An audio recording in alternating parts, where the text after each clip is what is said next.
আসসালামু আলাইকুম। পূর্বের টিউটোরিয়ালে আমরা জেনেছি ওয়েব হচ্ছে ওয়ার্ল্ড ওয়াইড ওয়েবের সংক্ষিপ্ত রূপ। আইপি অ্যাড্রেস হচ্ছে ইন্টারনেটের সংযুক্ত ডিভাইসগুলার একটা ইউনিক নাম্বার, যেটার মাধ্যমে প্রত্যেকটা ডিভাইসকে স্বতন্ত্রভাবে চিহ্নিত করা যায়। এরপর আমরা জেনেছি স্ট্যাটিক ওয়েবসাইট কি, ডাইনামিক ওয়েবসাইট কি।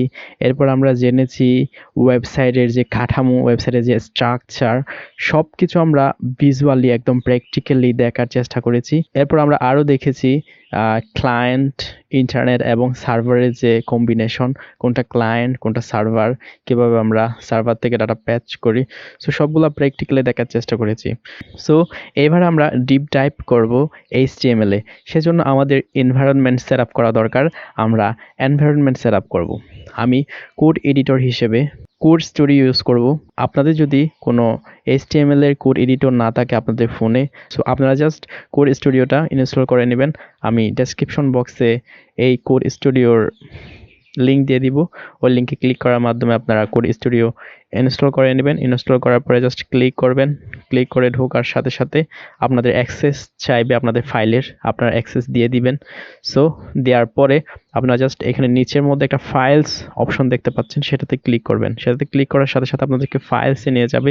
আপনারা যদি এই ফাইল থেকে যে ফাইলে থাকবেন সেই ফাইল থেকে যদি বের হতে চান, তাহলে এখানে যে ফাইলের উপর দুইটা ডট, ফাইলের সাথে যে দুইটা ডট আছে এটাতে ক্লিক করবেন, বের হতে পারবেন। সো আপনারা যদি নতুন কোনো ফাইল তৈরি করতে চান বা ফোল্ডার তৈরি করতে চান, তাহলে উপরে যে প্লাস বাটনটা আছে ওটাতে ক্লিক করবেন। প্লাস বাটনে ক্লিক করলাম আমি।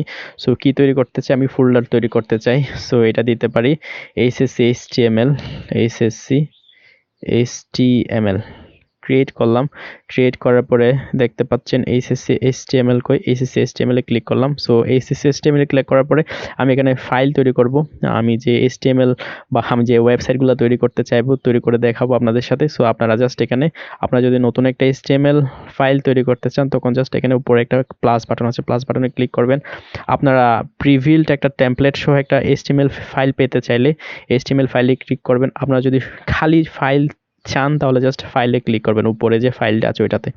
সো আমি জাস্ট প্রিভিল্ড একটা HTML ফাইলে, মানে আমরা যাতে HTML এ কোড করব, তাই আমি একটা প্রিভিল্ড HTML টেমপ্লেট সহ চাচ্ছি। তো এই জন্য আমি HTML ফাইলে ক্লিক করলাম। করার সাথে সাথে এখানে ফাইলের নাম দিতে হবে। আপনারা মনে রাখবেন সব সময় আপনারা যেই নামই দেন না কেন শেষে এক্সটেনশন .html দিবেন। যেমন আমি যদি মামাদি .html দিতে হবে, HTML। সো আপনি যেই নামই দেন না কেন শেষে .html দিতে হবে, এটাই মাথায় রাখবেন। সো আমি জাস্ট ক্রিয়েটে ক্লিক করলাম, একটা HTML ফাইল তৈরি হয়ে গেল। এর আউটপুটটা দেখার জন্য উপরে যে ত্রিকোণাকার বাটনটা দেখতে পাচ্ছেন সেটাতে ক্লিক করবেন, সাথে সাথে আপনাদেরকে এটার আউটপুট দেখাবে। আপনারা যদি আবার কোডে যেতে চান, পাশে mama.html আছে, ওটাতে ক্লিক করে যেতে পারেন।